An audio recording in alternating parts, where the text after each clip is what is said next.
The Islamic campus like comment share করুন, subscribe করুন। السلام عليكم ورحمة الله وبركاته. إن الحمد لله والصلاة والسلام على رسول الله وعلى آله وأصحابه أجمعين. أما بعد فقد قال الله تعالى في كلامه المجيد وفرقانه الحميد. ولكل أمة جعلنا منسكا. قال الله تعالى في كلامه المجيد الأخرى فصل لربك وانحر. قال الله تعالى إن الله يحب الذين ولكن يتقى منكم.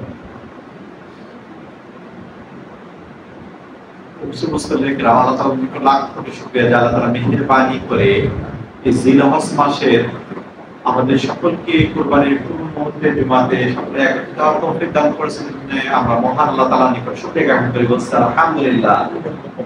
রাসূল আকরাম সাল্লাল্লাহু আলাইহি ওয়াসাল্লামের দরুদ ও সালাম যিনি আমাদেরকে আনিত বিধানাবলী সুন্দরভাবে সুস্পষ্ট বর্ণনা করেছেন এবং জান্নাত জাহান্নামের নির্দেশনা দিয়েছেন, এবং যিনি আমাদের প্র্যাকটিক্যাল জীবনের সর্বশ্রেষ্ঠ মানব, জাহান্নামের সর্দার, ইহকাল এবং পরকালে যিনি আমাদের সর্বশ্রেষ্ঠ মাখলুক হিসাবে এবং আমাদের সর্দার হিসেবে যিনি আল্লাহর নিকট সুপারিশ করবেন, সেই রাসূল আকরাম সাল্লাল্লাহু আলাইহি ওয়াসাল্লামের দরুদ ও সালাম বলি সাল্লাল্লাহু আলাইহি ওয়াসাল্লাম। এখানে কোরআন শরীফের একটি তিনটি আয়াত আছে, ওয়ালিকুল্লি উম্মাতিন জাআলনা মানসাকা, অর্থাৎ প্রত্যেক উম্মতের জন্য আমি কি কুরবানি নির্ধারণ করে দিয়েছি। অর্থাৎ প্রত্যেক জাতির জন্য, সম্প্রদায়ের জন্য কি ছিল, আল্লাহর জন্য, তার ভগবান বা খোদা বা ঈশ্বরের জন্য, প্রতিপালকের জন্য কিছু কিছু উৎসর্গ করে নির্ধারণ করে দেওয়া হয়েছে। অর্থাৎ মন থেকে কিছু কিছু উৎসর্গ করবেই প্রত্যেক জাতি ধর্ম সম্প্রদায়ের।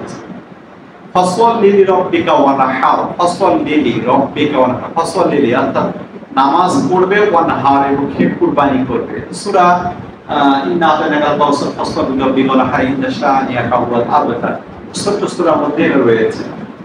আর কি রয়েছে, লাইয়ানাল্লাহু ওয়ালাকিন ইয়ারাহু তাকওয়া মিনকুম, অর্থাৎ তোমাদের নিকট তোমরা যে কুরবানি করো আল্লাহ তাআলার পক্ষ থেকে, অর্থাৎ আল্লাহ তাআলার উদ্দেশ্যে, তোমাদের পক্ষ থেকে যে আল্লাহ তাআলার উদ্দেশ্যে তোমরা যে কুরবানি করো, সেই কুরবানি কিন্তু আল্লাহ তাআলার নিকট তার রক্ত, মাংস, গোশত এগুলো কিন্তু পৌঁছে না, দুনিয়াতেই থাকে, এগুলো তোমরাই খাও, কিন্তু এর মাধ্যমে মাঝখানে শুধু একটা জিনিস পৌঁছে, তোমরা আল্লাহর প্রতি কতটুকু ভরসা করে, ভালোবেসে, তাকওয়া দিয়ে, আল্লাহকে ভয় করে কুরবানি দিয়ে। তাকওয়াটা আল্লাহর কাছে কি রক্ত, মাংস, খাবার কোনো কিছুই পৌঁছে না, শুধু তাকওয়া পৌঁছে। তাহলে এখানে আমরা দেখলাম যে কুরবানি একটা মহান, আল্লাহ তাআলা কয়েকটি আয়াতে এগুলো বলেছেন। তাহলে এই সেক্ষেত্রে কুরবানি যে ওয়াজিব, কিন্তু একদম নিঃসন্দেহে ওয়াজিব, যদিও অনেক ওলামা কেরাম সুন্নাত বলেছেন, যদি সমস্যা না স্বাভাবিকভাবে, তো ওয়াজিব আমাদের ইমাম আবু হানিফা রাহিমাহুল্লাহ ওয়াজিব বলেছেন। প্রথমেই আয়াতগুলো আমি তেলাওয়াত করে নিলাম। এখন আমরা একটু খেয়াল করব, আমাদের সামনে কুরবানি কবে ভাই? কবে? সোমবার সামনে, ঠিক না? অর্থাৎ আজকে শুক্রবার বা জুমাবার, শুক্রবার ঠিক না, জুমাবার, জুমাবার সামনে, শনিবার, রবিবার, এরপরে এলো কি? আর সৌদি আরবে একদিন আগে যেহেতু চাঁদটা ওঠে ভৌগোলিক কারণে, তারা রবিবারে কি 10 জিলহজ, 10 জিলহজ রবিবারে কি করবে? কুরবানি করবে। আর 9 জিলহজ আরাফাত দিন, ওই দিন হলো হজের সর্বশ্রেষ্ঠ ইবাদতটা, সর্বশ্রেষ্ঠ 9 জিলহজ, সর্বশ্রেষ্ঠ ইবাদতটা কি 9 জিলহজ। তাহলে এটা হলো আগামীকাল। আর 10 জিলহজ সৌদি আরবে রবিবার, আর আমাদের এখানে 10 জিলহজ সোমবার। এই সোমবারে আমরা কি করব? নির্ধারিত আমরা ঈদুল আযহার নামাজ পড়ার পরে কুরবানি করব। অলরেডি অনেকেই কুরবানি কিনে ফেলেছেন, আবার কেউ কেউ কেনা বাকি রয়েছে, কারণ সামনে এখনো 2-1টা হাট রয়েছে। এই কুরবানির বিষয়ে আমরা কিছু মৌলিক কথা বলবো। আমরা একটু প্রথমে জেনে নিই, অনেকগুলো কোরআনে আয়াত রয়েছে, হাদিস রয়েছে, তা আমরা একটু এই মৌলিকগুলোর ক্ষেত্রে আমরা কোরআনের আয়াত এবং হাদিসের আলোকে, কোরআন সুন্নাহর আলোকে সংখ্যা তাত্ত্বিক কি তাই কি বলেন তো, সংখ্যা তাত্ত্বিক, সংখ্যা দিয়ে আমরা কুরবানির বিষয়টা জানবো। কি দিয়ে? 1 2 3 4 5 6 7 8 9 10 এভাবে সংখ্যা দিয়ে আমরা জানবো, যাতে মনে রাখতে কি পারি। আমি হয়তো অনেক আলোচনা করলাম, আলোচনার শেষে আপনি 10 ভাগের 1 ভাগও মনে রাখতে পারলেন না, তাহলে সেই আলোচনাটা গুরুত্বপূর্ণ হলো না। কিন্তু আমি যদি সংখ্যা দিয়ে মিলায় দিয়ে যদি বলি তাহলে আপনারা কি মনে রাখতে পারবেন। তাহলে আমরা কুরবানি কিছু আলোচনা করব, গুরুত্বপূর্ণ কিছু আলোচনা এবং ব্যতিক্রম আলোচনা, এগুলো সংখ্যা তত্ত্ব দিয়ে আমরা কি জানবো, কি দিয়ে সংখ্যা তত্ত্ব। প্রথমে কি আমরা এক সংখ্যা তো আমরা জানি, এক দিয়ে হলো আমরা শুধুমাত্র আল্লাহ তাআলার উদ্দেশ্যে, কেবলমাত্র একটাই কাজ, আল্লাহর উদ্দেশ্যে আমরা কি কুরবানি দেব। এর মাঝে আমরা কাউকে আনবো না যে হ্যাঁ আমি হলো হাজী সাহেব, আমি হলো গ্রামের মন্ডল, আমি হলো চেয়ারম্যান মানুষ, আমি একটা ইমাম মানুষ, আমি বক্তা মানুষ, আমি মাস্টার বা কারখানা মালিক বা মালিক, আমি যদি কুরবানি না দেই তাহলে বিয়ে বাড়ি কি বলবে বলেন তো, কেমন কথা। এই উদ্দেশ্য যদি হয় কে কি বলবে, অথবা আমি এই কুরবানিটা দিচ্ছি তার গোস্তগুলো খাওয়া হবে, গোস্ত তাই পাওয়া যাবে আমার ছেলে, এই গোস্ত খাওয়ার উদ্দেশ্যে, অথবা বিয়ে বলেছে, অথবা অন্য কোনো কারণে যদি আমি কুরবানি দেই আল্লাহর উদ্দেশ্য পাশাপাশি, আল্লাহর উদ্দেশ্য আছে পাশাপাশি উদ্দেশ্যটা যদি একটু থাকে তাহলে সেই কুরবানিটা বরবাদ হবে। তাহলে একমাত্র একটাই কি তার উদ্দেশ্য, আল্লাহ তাআলার উদ্দেশ্য। কারণ আল্লাহ তাআলা বলেছেন আল্লাহু রুহুহু ওয়া দিমাউ ওয়ালাকিনাল তাকওয়া মিনকুম, তোমাদের নিকট গোশত মাংস এগুলো তোমাদের পক্ষ থেকে কোনো কিছুই আমার কাছে পৌঁছে না, তার তাকওয়া আমাকে ভালোবেসে আমাকে ভয় করে কেবল তোমরা কুরবানি করছো কিনা সে বিষয়টা যাচাই বাছাই করার জন্যই আমি কুরবানির ব্যবস্থাটা করেছি প্রত্যেক জাতির জন্য। এক নম্বর তাহলে এটা বিষয়। দুই নম্বর হলো কুরবানি যেটা করে, এক নম্বরেই কুরবানি যেটা করবে আরেকটা বিষয়, সেটা একজন কি করবে, কুরবানি করবে। যিনি 7টা ভাগ দেবেন বলতে তাদের পক্ষ থেকে একজনই কুরবানি করাটা শ্রেয়। ইমাম সাহেব বা মুয়াজ্জিন সাহেব অন্য কি করতে পারে, কিন্তু নিজেরাই করাটা কি উত্তম বেশি। তারপরে বিষয়টা খেয়াল করব, আমরা এই বিষয়টা খেয়াল করব, আইএমএ তাশরিক যখন আমরা করব 9 জিলহজ ফজর থেকে 13 জিলহজ আসর পর্যন্ত, তখন আইএমএ তাশরিক কবার পড়া ভালো, কবার পড়তে হবে, একবার, কয়বার, একবার। আল্লাহু আকবার, আল্লাহু আকবার, লা ইলাহা ইল্লাল্লাহ, আল্লাহু আকবার, আল্লাহু আকবার, ওয়ালিল্লাহিল হামদ। এই আইএমএ তাশরিক 9 জিলহজ ফজর থেকে, অর্থাৎ রবিবার ফজর থেকে 13 তারিখ আসর পর্যন্ত এই আইএমএ তাশরিক আমরা পড়ব কয়বার ভাই, একবার। তাই এক আল্লাহর উদ্দেশ্যে একজনই কুরবানি করবেন, হ্যাঁ অন্যরা সহযোগিতা করতে পারে, আর কি একবারে আইএমএ তাশরিক করতে হয় একবারে, এটা হলো কিন্তু সুন্নাত। এবার আমরা এক দিয়ে জানলাম, দুই দিয়ে জানবো, কি দুই সংখ্যা দিয়ে জানবো, যে দুই সংখ্যা দিয়ে জানলো কুরবানি করা অর্থাৎ জবাই করার দুটো পদ্ধতি রয়েছে। জবাই করার কয়টা পদ্ধতি ভাই, জবাই করার কয়টা পদ্ধতি, কয়টা, দুইটা পদ্ধতি জবাই করার পদ্ধতি। একটা হলো আমরা যে কোনো প্রাণীকে মানে মাটির মধ্যে শোয়াই দিই, ঠিক না, সামনে কাঁথাগুলো পূরণ করি, সামনে কাঁথাগুলো পূরণ করি, দেওয়ার পরে কি করি, তারপর আমরা জবাই করি। এটা তো অবশ্যই সুন্দর পদ্ধতি। আর কোনো প্রাণীর যদি পোষ না মানে, অর্থাৎ বন্য প্রাণী হয়, কিছু প্রাণী আছে যেমন বন্য গরু, বন্য গাড়ি, কি দুম্বা, এই ধরনের আছে, সেগুলোকে কিভাবে ধরবেন, যখন ধরতে যাবেন কি হবে, দৌড়ে পালাবে। সেগুলোকে কি করা, কোনো একটা দিয়ে তাদেরকে পায়ে অথবা তাদের কি ঘাড়ে আগে একটা কি আঘাত করা, যখন সে পড়ে গেল আহত হয়ে গেল তারপরে কি করা, জবাই করা। আর উটের ব্যাপারে তো আপনারা জানেন, উটের তো মাথাটা অনেক উঁচু থাকে এবং শোয়ানো যায় না, তখন উটের কি ভুল দিতে হয় কোথায়, এই গর্ভনালীর নিচে দেওয়ার পর রক্তটা যখন অতিবাহিত হয়ে যায়, পড়ে যায়, তখন সে দুর্বল হয়ে যায়, তারপরে কি বিষয়গুলো সহজ হয়। এই দুটো পদ্ধতি রয়েছে জবাই, কি দুটো পদ্ধতি, দুই দিয়ে আমরা সংখ্যাটা জানবো, দুটো পদ্ধতি রয়েছে। আরোটা কি বিষয় রয়েছে, কুরবানি কিন্তু আপনি একটা গরু বা গাভী কিনলেন, সেই গাভীর পেটের বাচ্চা আছে, কি আছে, বাচ্চা আছে, এটা আপনি জানেন না অথবা অজান্তে হয়েছে। এখন এই বাচ্চাটা যদি কুরবানির আগেই বাচ্চাটা প্রসব গ্রহণ করে অর্থাৎ জন্মগ্রহণ করে, তাহলে আপনি ওই বাচ্চাটাকেও কি করতে হবে, কুরবানি দিতে হবে, এবং মাটাকেও কি করতে হবে, কুরবানি দিতে হবে, উভয়কে কুরবানি দিতে হবে। কথা বুঝে আসছে ভাই, কথা বুঝে আসছে। তাহলে এটা কুরবানি জবাই করার দুটো পদ্ধতি, এবং কুরবানি ক্রয় করার পরে ওর পেটে যদি বাচ্চা থাকে সেই বাচ্চাটাকেও কুরবানি করতে হবে, এবং মাটাকেও কি করতে হবে, কুরবানি করতে হবে, পুরোটাই কুরবানির অংশ বিশেষ। আর যদি বাচ্চাটা আপনি জানতে না পারেন, জবাই করার পরে বাচ্চাটা যদি সেরকম বড় সড়ো হয় আর পর্যাপ্ত প্রসব হয়, এখন প্রসব করবে, তাকেও কুরবানি দিতে পারে, অথবা সেই প্রাণীটাকে কি করতে পারে, বড় হয়ে সৎকার করে দিতে পারে। এই বিষয়টা খেয়াল করতে হবে। অতএব দুই দিয়ে হলো দুটো প্রাণীকে কি করতে হবে, কুরবানি করতে হবে।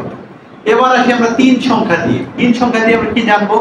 তিন সংখ্যা দিয়ে হলো কুরবানি আমরা মনে করি 10 জিলহজ নামাজ পড়ে আসছে, ধরো কুরবানি করো, সবাই সময় নেয়, তাড়াতাড়ি কুরবানি করো, গোশত খাইতে হবে, না খেয়ে আছে সকাল থেকে। হ্যাঁ ঠিক ভাই, এটা তো ঠিকই রয়েছে, কুরবানি দ্রুত করাটা আমাদের সুন্নত, যেহেতু নামাজ ঈদুল আজহা নামাজটা দ্রুত পড়া সুন্নত, আর ঈদুল ফিতর নামাজটা দেরিতে পড়া কি সুন্নত। আর কাতারবন্দি ভাবে বসি আমরা, কাতারবন্দি ভাবে যদি নামাজে যে জায়গায় আমরা পড়বো সেই জায়গায় বসি, তাহলে সুন্নত আদায় হবে। আর কাতারবন্দি ভাবে যদি নামাজটা না বসি, তাহলে বসাটাও কি হলো না, সুন্নত হলো না, তাহলে আমরা আমল বিচ্যুতি করবো। এই বিষয়টা খেয়াল করবো। তাহলে এই 3 দিন 10 জিলহজ, 11 জিলহজ এবং 12 জিলহজ, এই 3 দিন কি ভাই, এই 3 দিন কুরবানি করা কি প্রয়োজন সমানভাবে। তবে প্রথম দিন করাটা উত্তম, প্রথম দিনটা করাটা কি উত্তম, একসঙ্গে করি, মাংসটা বন্টন হয়, এই বিষয়টা খেয়াল করবো। তারপরে কুরবানি মাংস 3 ভাগে ভাগ করা যাবে। কয় ভাগে ভাগ করা হয়? এক ভাগ হলো আমরা ফকির মিসকিনকে দিয়ে দেই, আর এক ভাগ আত্মীয় স্বজনকে দিয়ে দেই, আর এক ভাগ কি আমরা নিজেরাই খাই। হ্যাঁ, প্রয়োজনে আমরা কম বেশি করতে পারি, সমস্যা নেই, এটা করা সুন্নত বা মুস্তাহাব পর্যায়ে। তবে 3 দিনের বেশি কি 3 দিনের বেশি রাখাও জায়েজ রয়েছে। আমরা অনেকেই মনে করি কুরবানি মাংস 3 দিনে খেয়ে শেষ করে দিতে হবে, না হলে গুনাহ হবে, জায়েজ নাই, এটা ঠিক না। 3 দিনও বেশি আপনি কি রাখতে পারবেন, কোনো সমস্যা নেই। তো 3 দিয়ে এই কুরবানির বিষয়গুলো আমরা মাসালা জানলাম, 1 জানলাম, 2 জানলাম, 3 জানলাম। এবার আমরা 4 দিয়ে কি জানবো ভাই? 4 দিয়ে হলো প্রাণীর বয়স 4 প্রকার রয়েছে। প্রাণীর বয়স কি কয় প্রকার আছে? সর্বনিম্ন কয় প্রকার? 4 প্রকার রয়েছে। প্রথমে আমরা বলে নেই ছাগল, এই ভেড়া, এই যে এই টাইপের দুম্বা, এটা কয় দিনে ভাই? কয় বলেন? এটা হলো আপনাকে 1 বছরের হতে হবে, 1 বছরের হতে হবে। দ্বিতীয়ত হলো কি, যদি আপনার গরু ছাগল এগুলো হয় তো কয় বছর হতে হবে? গরু মহিষ কয় বছরের? 2 বছরের হতে হবে, ঠিক আছে। তাদের বিষয়গুলো তো রয়েছে, বয়সের বিষয় বলতেছেন। আর উট যদি হয় তো কয় বছর হতে হবে ভাই? 5 বছর। কয় বছর? 5 বছর হতে হবে। তাহলে এটা বয়স, সর্বনিম্ন কি বয়স। তাহলে এখানে 3টি জানলাম। আরেকটা বিষয়, শুধু দুম্বার ক্ষেত্রে বলা হয়েছে, আমরা ছাগলে বলি কিন্তু না, আমরা দুম্বাই বলবো। দুম্বা যদি 6 মাসের উপর হয়ে যায়, আর দেখতে যদি অনেক ধুষ্টপুষ্ট মোটা দেখা যায়, আর 1 বছরের মতো মনে হয়, তাহলে ওই দুম্বাটা দিয়ে কি করা যাবে? কুরবানি করা যাবে। ছাগলের ব্যাপারে বলা হয়নি, কিন্তু আমরা ছাগলটাও বলি, কিন্তু ছাগলের ব্যাপারে বলা হয়নি। তাহলে এখানে বয়স পাইলাম কয়টা? উটের ক্ষেত্রে 5 বছর, গরু এবং মহিষের ক্ষেত্রে 2 বছর, ছাগল এবং কি দুম্বার ক্ষেত্রে কি 1 বছর, আর কিছু দুম্বা যারা খুবই ধুষ্টপুষ্ট হয় তারা 6 মাসও হয়ে যাবে। এই 4 ধরনের আমরা বয়স পাইলাম, তাই বুঝে আসছে? তাহলে আমরা 4 সংখ্যা দিয়ে কুরবানি একটা মাসালা যাবে। তারপরে কুরবানি কি করা? কুরবানি কি রক কাটার সময়, কুরবানি যে আমরা জবাই করব, 4টা রক রয়েছে। কয়টা রক রয়েছে?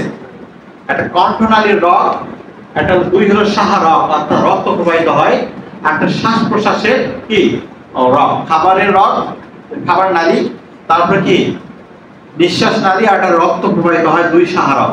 এই 4টা রক সব প্রাণীরই প্রায় রয়েছে কম বেশি। এই 4টা রকের মধ্যে 4টা রকের মধ্যে বেশিরভাগ রক কি করতে হবে? কর্তন করতে হবে। হয় সম্পূর্ণ হয়ে 2টা, অথবা 4টারই বেশিরভাগ কর্তন করতে হবে, তাহলেই বৈধ হয়ে গেল। তাহলে 4 দিয়ে আমরা 2টো বিষয় জানতে পারলাম। আর কিছু বিষয় রয়েছে 4 দিয়ে। যারা জবাই করবে তার 4টা বৈশিষ্ট্য থাকতে হবে। যারা জবাই করবেন, এই ইমাম সাহেব হোক বা ওই ব্যক্তি হোক, 4টা বৈশিষ্ট্য থাকতে হবে। কয়টা? 1 নম্বরে মুসলমান হতে হবে, কোনো অমুসলমান দ্বারা জবাই করা বৈধ নয়। 2 নম্বর হলো কি, এই বিষয়ে সমকক্ষ ভালো আকীদা সম্পূর্ণ, বেদাতি, খারাপ, উদ্ভট, পাগল, ডানবাম বোঝে না, এই ধরনের ব্যক্তি হবে না, ভালো জ্ঞান সম্পন্ন ব্যক্তি হতে হবে। 3 নম্বর হলো কি, তারপরে 3 নম্বর হলো যে বিসমিল্লাহ আল্লাহু আকবার, এটা বলতে হবে, না বলে কিন্তু কি কুরবানি হবে না। যারা ধরবেন সবাইকে বলা এটা কি উচিত, যারা ধরবেন সবাই বলা কি উচিত।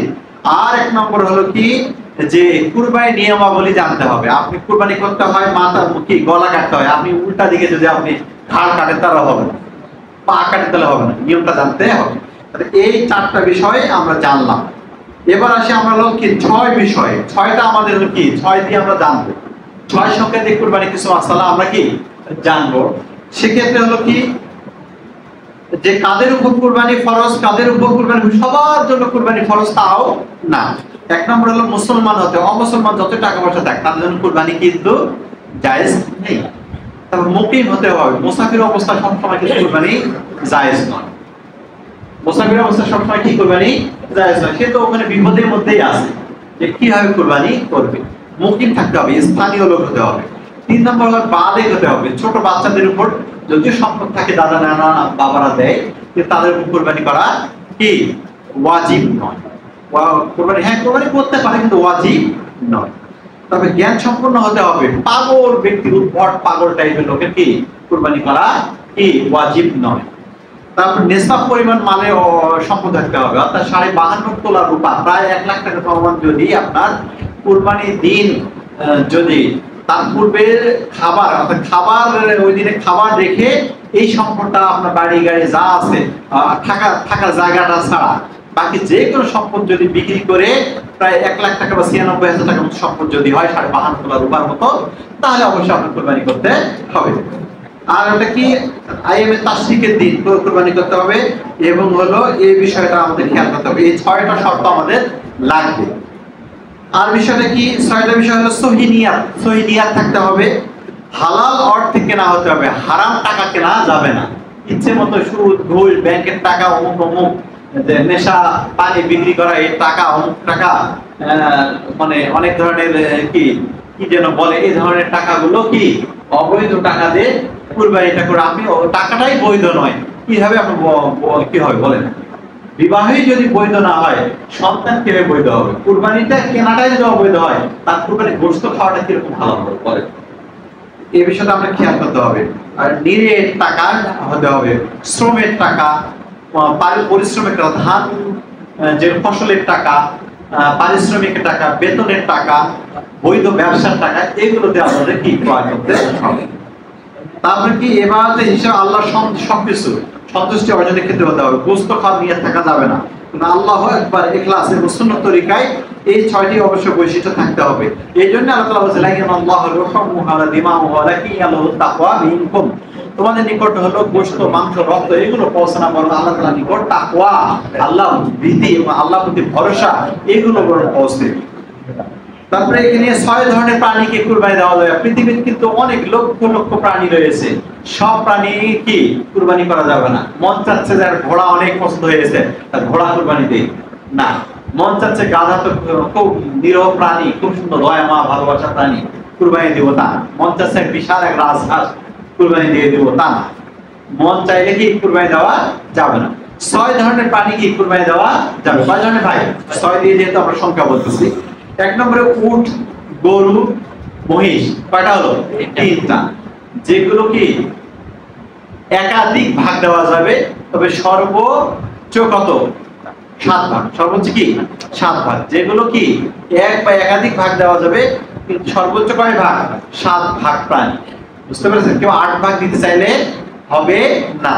কেউ আবার একটা ভাগ 2 জন 2 ভাই ভাগ করে দিল বা স্বামী স্ত্রী ভাগ করে দিল, তাহলে হবে না, দুটা নিয়ে থাকে।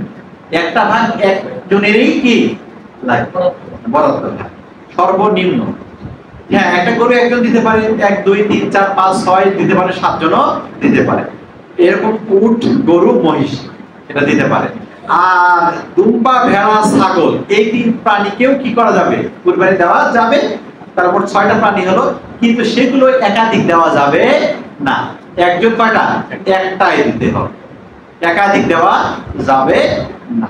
এই বিষয়টা আমরা খেয়াল করব, এখানে একটা বিষয় খেয়াল করব এই বিষয়টা। তারপরে এবার আসি আমরা হলো যে এই 10 তারিখে 10 জিলহজ, 10 জিলহজ আমরা কুরবানি করি, এটা উত্তম। 10 দিন জিলহজ মাসে 1 2 3 4 5 6 7 8 9 10 এই 10 দিনে অনেক ইবাদত রয়েছে, এবং 10 দিনে প্রায় কমপক্ষে 10টি ইবাদত রয়েছে। আমরা গত জুমাতে প্রায় 15টি ইবাদতের আলোচনা করেছিলাম। সেক্ষেত্রে এই 10 জিলহজে আমাদের রোজা অন্যান্য ইবাদতগুলো যথাযথ আমরা আদায় করব, যথাযথ কি আমরা আদায় করব। আল্লাহ তাআলা আমাদেরকে এই বিষয়গুলো যথাযথ আদায় করার তৌফিক দান করব, এই বিষয়টা আমরা খেয়াল করব। আর 10 জিলহজ অনেকগুলো আমল রয়েছে, সেক্ষেত্রে আমরা খেয়াল করব একটা বিষয়। এই 10 তারিখে অনেকগুলো আমল রয়েছে, যেমন ঈদের দিনে আমল রয়েছে প্রায় 10টির মতো। এবার আসি আমরা 14, কি সংখ্যা কি 14, তাহলে আমরা 1 2 3 4 কি 6 এই সংখ্যাগুলোতে জানলাম, 10 সংখ্যাতে জানলাম। 14 সংখ্যা দিয়ে কিছু প্রাণী যা জবাই করলে সব খাওয়া যাবে না, না আর কি সব ধরনের প্রাণী খাওয়া যাবে তাও না। 14 ধরনের প্রাণী কিন্তু কুরবানি হবে না। যে প্রাণীর মধ্যে 14টি কি রয়েছে সমস্যা রয়েছে, সেগুলো কি কি হবে না, কুরবানি হবে না। এগুলো কি নিয়ে লাভ আছে না, সেগুলো একদম অন্ধ। যে প্রাণীর চোখ কি চোখ থাকিতে অন্ধ, মানে চোখ নাই আর কি, চোখ নাই আর কি, অন্ধ ত্রুটিযুক্ত, সেটা থেকে কুরবানি জায়েজ হবে না। ঠিক আছে, ভিন্ন মত রয়েছে, তবে সাধারণত উত্তম যেটা সেটা তো দেওয়া উচিত, এজন্য হবে না। তারপরে কি অন্ধ, তারপরে কি এই বিষয়টা খেয়াল করব, নাক, যাদের নাকটা কর্তন হয়ে গেছে, যে প্রাণীর নাকটা কি কর্তন হয়ে গেছে এমন প্রাণীকে ত্রুটিযুক্ত। তবে যে প্রাণী কি কান কেটে কান কাটা আছে সেগুলো কি আমরা দেব না। দাঁত ভাঙ্গা রয়েছে সেগুলো আমরা কি দেব না, দাঁত কি ভাঙ্গা রয়েছে সেগুলো আমরা দিব না। অথবা যেগুলো অধিকাংশ তাতে যদি একটু খেতে গিয়ে সমস্যা হয়, একটু যদি সমস্যা সেটা ভিন্ন বিষয়, কোনো প্রাকৃতিক সুবিধা অসুবিধার কারণে, বেশিরভাগ যেটা দেখার কারণে স্পষ্ট বোঝা যাচ্ছে তার কানটা পুরোটাই কাটা বা অর্ধেক কাটা, যার দাঁত শিং সমস্যা একবারে, সে বিষয়গুলো আমরা দেখব। তারপরে কি লেজ কাটা, কি লেজ কাটা, শিং কাটা বা ভাঙ্গা, এগুলো আমরা দেখব। অনেক গাই গরু আছে একবারে স্তনগুলো কি অনেক বসা, অথবা কি স্তন বসা অথবা স্তনটা কি অনেক কাটা, এগুলো কিন্তু খেয়াল করা যাবে, এগুলো দেওয়া যাবে না। তারপরে কি খোঁজা বোঝেন, মানে বন্ধায় যে প্রাণী সহজে বাচ্চা হয় না, হ্যাঁ স্বাভাবিকভাবে এমনি সুবিধা অসুবিধা দুষ্ট কোনো অসুখ বিসুখ হয় না, চিকিৎসা করা হয় না, বাসায় আসে বাচ্চা হয় না, কুরবানি দিলে সমস্যা আছে, আজকে ডাক্তার ঘোষণা করে দিল এটা একবারে কি বাচ্চাই হবে না, তার একটা মেজর প্রবলেম আছে, তার জরায়ু নেই, এরকম ঘোষণা করে দিল, সেই প্রাণীটা আমি ইচ্ছে করে কুরবানি দিচ্ছি, ইচ্ছে করে কি কুরবানি দিচ্ছে সেটা। হ্যাঁ আপনি বাচ্চা হয় না, আপনি বাবা ইয়াকে কিনে আনলেন, সমস্যা নেই, বাড়িতে হয় না, এটা আমরা কুরবানি দিব, বাচ্চা হয় না, সমস্যা নেই। কিন্তু ডাক্তার ঘোষণা করে দিল তার একটা কোনো সমস্যা, অঙ্গ হানি হয়ে গেছে, আর সেটা আমি ইচ্ছে করে দিচ্ছি, কোনো সমস্যা নেই, তাহলে এটা এভাবে করা যাবে না। কারণ আল্লাহর কাছে কি দিব, উত্তমটাই তো দিব ভাই, ঠিক না? আপনি আমার কাছে দেওয়া হলো 3টা গরুর মধ্যে একটা বিশাল আপনার ষাঁড়, আর একটা হলো কি ত্রুটিযুক্ত গরু, বাজারে গেছে ইলিশ মাছ, একটা হলো পচা ইলিশ মাছ, একটা ভালো ইলিশ মাছ, আপনি কোনটা নেবেন বলেন? দেখই দাম, ভালোটা নেবেন। তা আলু একটা বেগুন বাঁচতে গেলেও তো আপনি দেখে শুনে নেন, তা আল্লাহর কাছে দিবেন মন্দটা, অবশ্যই কি দিতে হবে ভালোটা, এটা এই বিষয়টা। হ্যাঁ ব্যতিক্রমে একটা নিরুপায় হয়ে সমস্যা হয় সেটা ভিন্ন বিষয় রয়েছে, সেটা অন্য বিষয়। তারপরে অসুস্থ গরুকে, অসুস্থ অনেক রোগ, সেগুলো আমাদের দেওয়া যাবে না। ভগ্নপদ অর্থাৎ হাড় কিছুই নাই, সব বুড়ি গাই বা বুড়ি বলদ, এমন বুড়া বলদ, এমন যে শুকনা একবারে কি পুরা মজ্জা টজ্জা কিচ্ছু নাই, এই গরুটা একদম বয়স্ক।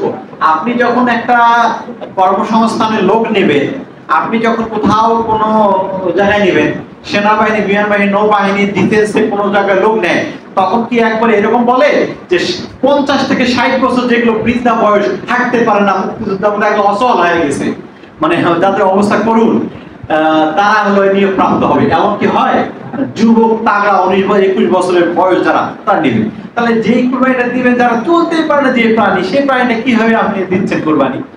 তাগড়া যুবক, সেগুলোকে দিতে কি হবে। তারপরে কি হিজড়া, হিজড়া আছে না, এমন কিছু প্রাণী যেটা পুরুষও নয় মহিলাও নয়, এই প্রাণীটা না দেওয়াই ভালো, দেওয়া যাবে না। তারপরে নাপাকি খায়, কিছু কিছু গরু আছে খুবই নাপাকি, কিছু কিছু ছাগল আছে শুধু নাপাক টয়লেট বাথরুম বা নাপাক খাবারগুলো খায়, তার একটা বদ অভ্যাস, তার একটা হলো কি অভ্যাস, বা তার একটা রোগ, মানসিক রোগ, নাপাক খায়। এই ধরনের প্রাণীগুলো পরিহার করা ভালো, কারণ খাচ্ছেই নাপাক, তাহলে ভিতরের শরীরে কি অবস্থা, তারপরে পাগল টাইপের প্রাণী আছে কিছু, সবসময় পাগল টাইপের, একদম জানতো লাফায়, শুধু লাফায়, এই ধরনের প্রাণীকেও কি কুরবানি, এই 14 প্রকার প্রাণীকে কুরবানি আমরা দেব না, এগুলো আমরা পরিহার করবো। এগুলো দেব না, কেন দেবো না ভাই? দেবো না এই কারণে আল্লাহর কাছে উত্তমটা দেব। আল্লাহর কাছে যদি উত্তমটা দিতে হয় তাহলে কেন আমরা মন্দ জিনিসগুলো দেব? আপনি যখন কোনো জায়গায় চয়েস করেন ভালোটা করবেন আর আল্লাহর কাছে দিবেন মন্দটা, তাহলে হবে না। তাহলে এই বিষয়টা, তাহলে আল্লাহর কাছে শ্রেষ্ঠটা দিব, তাহলে আল্লাহ কাছে কবুল করবেন।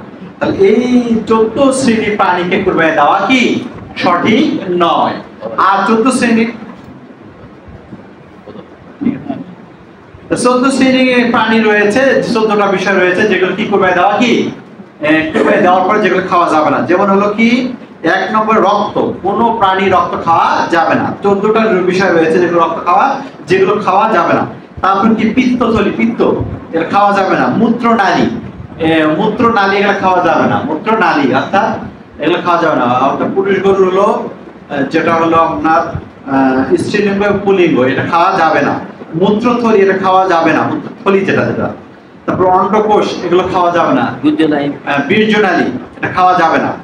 তারপরে শরীরের গাঁট, অর্থাৎ একটা গাঁট, একটা রক্ত থাকে, মানে ইয়াকে মানে কি বলে এটা, রক্ত থাকে গাঁট টাইপের, এটা হলো খাওয়া যাবে না। ঘাড়ের 2 পাট্টা একটা রক থাকে, একদম এরকম করে বাঁধায়, এই রকটা খাওয়া যাবে না, যেটা একবারে চালানো যায় না, জানি তো, এটা ফেলাই দেওয়া যাবে, এটা খাওয়া যাবে না। একদম পাকিস্তানি ছোট নার নূর যেগুলো একবারে একবারে যেগুলো রুচিতে বাঁধে, সেই জিনিসগুলো কি খাওয়া যাবে না। একবারে নিতান্ত নাড়ি ভুড়ি, যেটা একবারে পায়খানা প্রস্রাবের একবারে থাকে, সেগুলো আমরা খাওয়া যাবে না। হ্যাঁ, একদম ভুড়ি যেগুলো একদম বড় টাইপের, এগুলো আগের নাড়ি ভুড়ি এগুলো খাইতো না, এখন আমাদের দেশে যেগুলো গরম করে অনেক প্রসেস করে খায়, সেগুলো মানসম্মত থাকতে হবে। সব অত্যন্ত একবারে সাধারণ খুবই যে জায়গা থাকে সেগুলো খাওয়া পরিহার করাই ভালো। এগুলো রুচির এবং সুন্দর, কারণ আল্লাহ প্রদত্ত আপনাকে মাংস দিয়েছে, সেটা আপনি একবারে সব আল্লাহর জন্য কি উৎসর্গ করলেন। তারপরে কি এই বিষয়গুলো খেয়াল করবে। তারপর নাকের আর্দ্রতা, নাকের এখানে আর্দ্রতা একটা আছে, এটাও খাওয়াটা ঠিক নয়। তারপর হারাম মজ্জা, হারাম এগুলা কি হাড়ের মধ্যে একটা হারাম মজ্জা টাইপের থাকে, এগুলো খাওয়া যাবে না। এই 14 ধরনের প্রাণীর সাথে থাকে, এগুলো খাওয়া যাবে না। তা আল্লাহ তাআলা আমাদেরকে এই 1 দিয়ে 2 দিয়ে আমার সংখ্যা দিয়ে যে তথ্যগুলো জানালাম, সেই সংখ্যাগুলো থেকে আমাদেরকে পরিত্রাণ পাওয়ার তৌফিক দান করুক, আর আল্লাহ তাআলা আমাদেরকে রক্ষা করুক। এই বিষয়গুলো অনেকে অনেক প্রশ্ন করেছেন, তাহলে আমি 1-2 মিনিটে কিছু উত্তর দেওয়া যায় নাকি না? 2-1 মিনিট আমি উত্তর দিচ্ছি যে প্রশ্নগুলো। আমাকে আগে অবহিত করলে বিষয়টা সহজ হতো কিছু বলার, ঠিক আছে?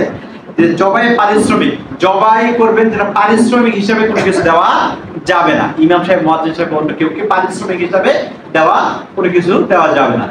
হ্যাঁ, এর পারিশ্রমিক দেওয়া যাবে না। হ্যাঁ, কমিটি যদি নির্ধারণ করে যে হলো সে বছরে এটা বা একটা নির্ধারণ করে দিল যে এটা, সেটা মহিত কমিটি যেহেতু ইমাম বা মুয়াজ্জিন থাকে, তখন সেটা মহিত কমিটিকে দেওয়া জায়েজ রয়েছে।